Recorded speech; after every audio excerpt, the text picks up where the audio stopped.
Bonne journée les pirates, j'espère que vous allez bien. Moi, ça va bien. Mais écoutez, on est toujours sur le fil du rasoir. Il vous faut toutes les semaines que vous ayez une formation. Il faut que tous les jours vous ayez deux vidéos. Il faut que vous ayez trois sortes sur les jours. Ah, bon, ce capitaine, il faut alors. Je vous dis que vous retrouvez tout ça et notamment des écrits également sur notre Telegram, hein, notre canal Telegram. Pour accéder au canal Telegram, vous allez sous le catalogue des 130 formations. Hein, et vous avez en descriptif de cette vidéo hein, le catalogue des formations et ensuite dessous le Telegram où vous avez chaque jour toutes les ressources pour vous mettre en mesure finalement hein, de récupérer votre conjoint et ça c'est bon. Cette semaine on travaille sur le jugement, c'était la formation de la semaine qui est sortie mercredi dernier. Demain mercredi il en sort une nouvelle formation. Et bien chaque semaine vous êtes servi et surtout hein, vous utilisez les pirates notamment en commentaire de ces vidéos YouTube pour vous faire aider, pour mettre en application tout ce que vous apprenez dans ces formations. Aujourd'hui, je vais vous parler de la qualité de la relation et comment augmenter la qualité de la relation, notamment quand votre conjoint a mis votre couple en crise. La qualité de la relation fait référence aux sentiments positifs ou aux sentiments négatifs que vous éprouvez envers votre partenaire, hein. C'est un concept ambigu qui dépend de nombreux facteurs, comme la vérification et l'amélioration de soi, la personnalité, l'intelligence émotionnelle, les schémas d'interaction. Les facteurs économiques, d'ailleurs, comme le revenu, le statut d'emploi, jouent aussi un rôle dans la qualité de la relation, bien sûr. Et la plupart des recherches en neurosciences nous montrent que dans les relations maritales ou dans les relations amoureuses, hein, on n'est pas obligé d'être marié, les déterminants peuvent varier selon le type de relation. Le chapitre qui est le plus important généralement pour être heureux dans un couple, c'est le chapitre de la satisfaction relationnelle, hein, qui est un indicateur essentiel de la qualité de la relation, hein. Si je suis satisfait relationnellement, tout ça va dépendre de l'amour, du soutien, de la forme de la communication que vous recevez de votre partenaire. Plus vous êtes satisfait de votre relation, plus vous êtes heureux et épanoui. C'est pour ça qu'en ce moment, si votre conjoint a mis votre couple en crise, eh bien, vous êtes un peu déprimé et c'est pour ça que vous allez pouvoir récupérer votre conjoint au fur et à mesure euh, comment dirais-je, de votre amélioration relationnelle, c'est-à-dire quand vous allez apprendre au fur et à mesure des formations ce qu'il faut faire, eh bien, vous allez vous améliorer, vous allez améliorer la relation avec votre conjoint et vous allez avoir votre satisfaction de vie qui va être liée à l'amélioration de la satisfaction relationnelle. Alors, comment mesurer la satisfaction relationnelle?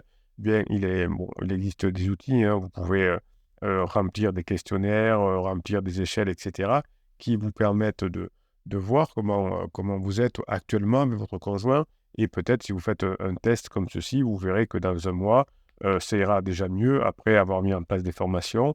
Vous pouvez travailler dans ces questions-là. Vous pouvez vous poser des questions vous-même sur le domaine de la confiance, du respect, de l'intimité, de la sexualité, du partage. Tout ça va faire que vous allez voir où vous en êtes aujourd'hui, hein, confiance, respect, intimité, sexualité, partage. Si votre conjoint est en phase d'alarme, eh bien, tous ces domaines sont très bas. Comment augmenter la satisfaction relationnelle de votre qualité, de votre relation, pardon? Eh bien, vous allez devoir déjà travailler sur vos attentes de manière claire et respectueuse. C'est-à-dire, qu'est-ce que vous voulez dans votre relation? Comment vous voulez fonctionner en phase 4? Donc, déjà, vous projetez sur la phase 4. Pour répondre aux besoins à court terme de votre conjoint, vous allez apprendre à écouter activement votre partenaire, hein. Vous avez une formation qui s'appelle l'écoute efficace et en montrant effectivement de l'empathie, de la compréhension, en arrêtant de juger, hein, vous avez vu dans la formation de la semaine, comme votre conjoint qui vous juge, de critiquer, etc., même si on en a envie, eh bien, tout ça va faire que l'écoute active va faire que l'on va être moins dans le jugement et plus dans la compréhension des besoins de votre conjoint, et plus vous allez répondre aux besoins de votre conjoint, mieux ça va être. Alors, bien sûr, des fois, vous me dites en coaching, oui, mais Bruno, le besoin de mon conjoint, c'est d'être avec son pansement. En réalité, c'est pas la bonne question, c'est pourquoi votre conjoint trouve actuellement pansement plus intéressant que vous. Hein, voilà, c'est ça la bonne question. C'est pas qu'il veut aller avec pansement, c'est pourquoi vous, pour l'instant, vous êtes moins intéressant, moins saillant, plus tiède. Évidemment, à chaque fois que vous allez renforcer un moment positif en partageant même des petits rires, même des petits loisirs, même des petits compliments, même des petites activités, mettre la table ensemble, s'occuper, jouer avec les enfants. Chaque fois que vous allez renforcer un moment positif, vous allez renforcer évidemment votre relation avec votre conjoint.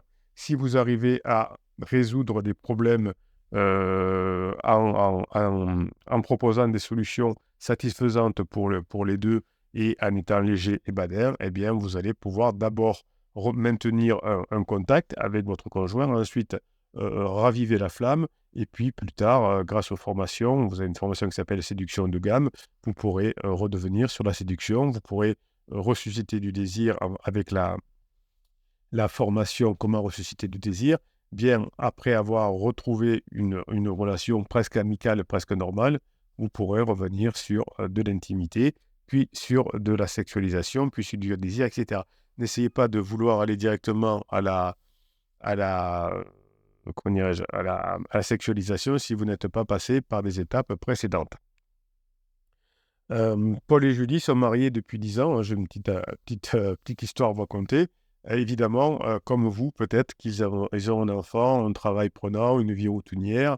Ils se sentent de plus en plus éloignés l'un de l'autre et finalement, à la fin de la phase de sécurisation, ils vont se disputer parfois pour des broutilles. Alors c'est jamais, enfin, c'est pas forcément violent, mais il y a des petites, des petites embrouilles et la satisfaction relationnelle diminuant petit à petit, eh bien, Paul et Julie vont s'éloigner petit à petit. C'est aussi ce qui a pu vous arriver, vous. Vous arriverez à récupérer votre couple comme Paul et Julie si, dans la phase 4, la phase de grande intimité, vous pourrez vous parler davantage, vous écouter avec attention, vous faire des compliments, sortir ensemble, sortir avec des amis, vous faire des cadeaux, etc. Mais pour le moment, ce sera trop tôt de faire des cadeaux, de sortir en tête-à-tête, d'aller au resto. Souvent, vous faites l'erreur de vouloir proposer des sorties en tête-à-tête. Votre conjoint n'en veut pas pendant la phase d'alarme. Proposer euh, provoquer des rencontres avec d'autres personnes. Par exemple, vous proposez à des amis de passer un peu à l'improviste à la maison pour boire l'apéro. Elle s'est un peu préparée, mais vous aurez des personnes tierces, donc vous ne ferez pas la gueule, vous allez rigoler ensemble, vous allez faire des choses. Et donc tout ça va vous permettre d'améliorer votre satisfaction relationnelle, et ça, c'est important de le faire. Chaque fois que vous allez augmenter un petit peu la satisfaction relationnelle avec votre conjoint, eh bien, petit pas par petit pas, hein, vous avez une formation qui s'appelle la méthode des petits pas, l'effet cumulé. L'effet cumulé par effet cumulé, c'est comme quand vous mettez 1 € à la banque chaque jour ou chaque mois, au bout d'un moment, ça fait des intérêts composés. Alors, si vous mettez 1 € par mois, ça va faire beaucoup à la fin, évidemment, mais vous avez compris le système. Si plus vous mettez d'investissement, plus les intérêts composés seront importants. Eh bien, c'est exactement pareil avec les formations. Plus vous mettez en place ce que vous apprenez dans les formations, plus vous vous rapprochez de votre conjoint.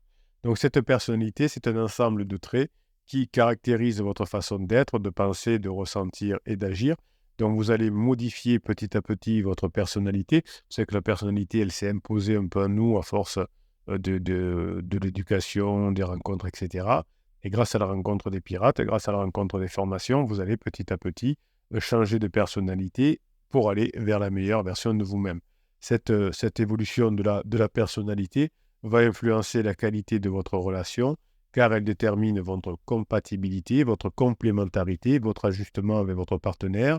Plus vous allez avoir une personnalité, entre guillemets, efficace, plus vous allez augmenter la personnalité, comment dirais-je, le, le rapprochement avec votre conjoint, notamment si vous travaillez l'agréabilité, l'ouverture, la conscience. Hein, vous savez, c'est plus vous allez travailler la conscience de vous, plus vous allez travailler l'ouverture d'esprit, plus vous allez apprendre de choses et vous allez augmenter votre zone de confort, plus vous allez être agréable, et bien tout ça va faire que vous allez pouvoir vous rapprocher de votre conjoint. L'idée, c'est d'accepter les différences. Votre conjoint actuellement n'est pas comme vous l'avez connu, hein, s'il est en crise, s'il est en crise existentielle. Votre partenaire a une propre personnalité qui évolue, hein, qui est différente de la vôtre. Évidemment, vous n'allez pas essayer de la changer, mais vous allez essayer de profiter de rares occasions où vous pouvez de montrer que vous avez changé et que ça se passe bien entre vous. L'idée, c'est aussi de valoriser les ressemblances, d'avoir des points communs. Donc, vous allez utiliser plutôt le badinage avec des sujets légers qu'aime votre conjoint.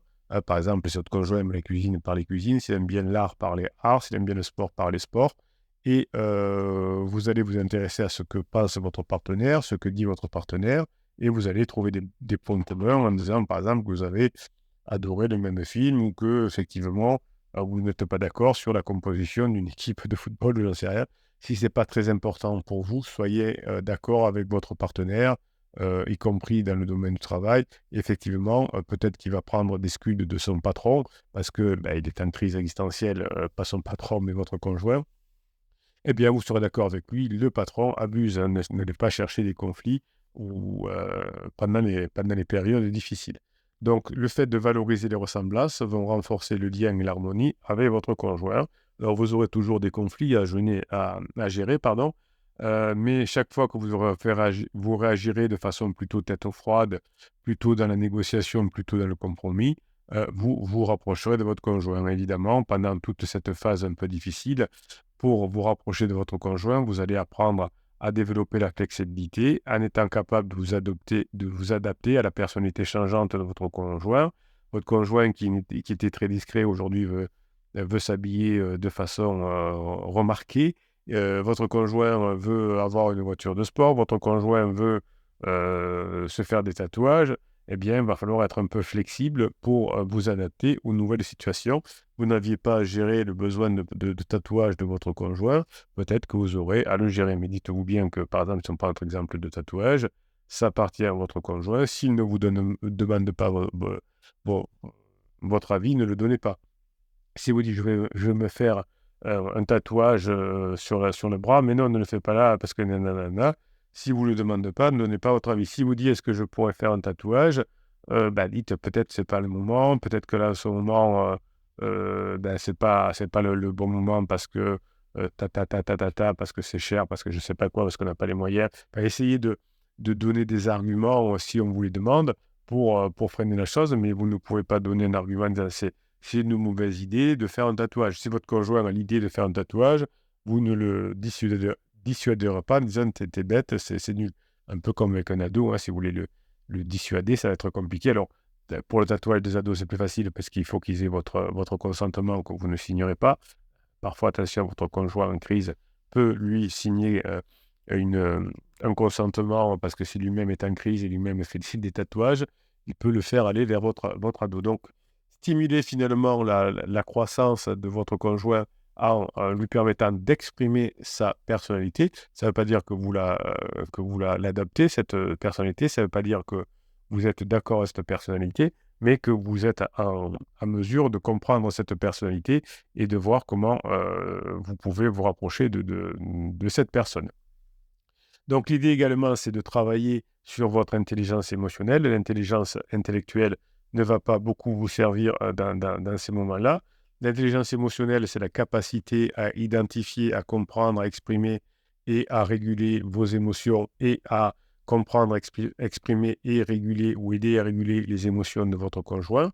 Cette intelligence émotionnelle va faciliter l'amélioration de la qualité de la relation, car chaque fois que vous allez travailler sur votre intelligence émotionnelle, vous avez une formation pour vous aider à travailler sur votre intelligence émotionnelle. Vous la retrouvez dans le catalogue des 150 formations qui sont en descriptif de cette vidéo. Et cette intelligence émotionnelle va permettre de mieux gérer des situations émotionnelles. Et Dieu sait si pendant la crise existentielle, vous avez beaucoup d'émotions, d'abord de votre part, ou aussi de votre part, mais aussi de votre conjoint, qui est que dans l'émotion. Il prend un coup de pression de pansement et il essaye de diminuer sa pression en mettant de la pression sur vous. Il faut aller voir l'avocat, il faut divorcer, il faut vendre la maison, etc. Le fait d'avoir une meilleure intelligence émotionnelle vous permettra au contraire de créer un climat de confiance, de respect, puisque vous aurez la tête plus froide, puisque vous serez plus dans l'extraversion positive, plus dans l'agréabilité, et tout ça va vous permettre de favoriser l'attachement, l'intimité. Donc, vous avez des mesures, hein, évidemment, pour l'intelligence artificielle. Vous avez des tests d'intelligence émotionnelle, notamment le Mayer-Salovsky-Caruso. Hein. Vous avez l'échelle émotionnelle de Schutt aussi. Bon, moi, je ne suis pas très, très test, hein, vous l'avez compris.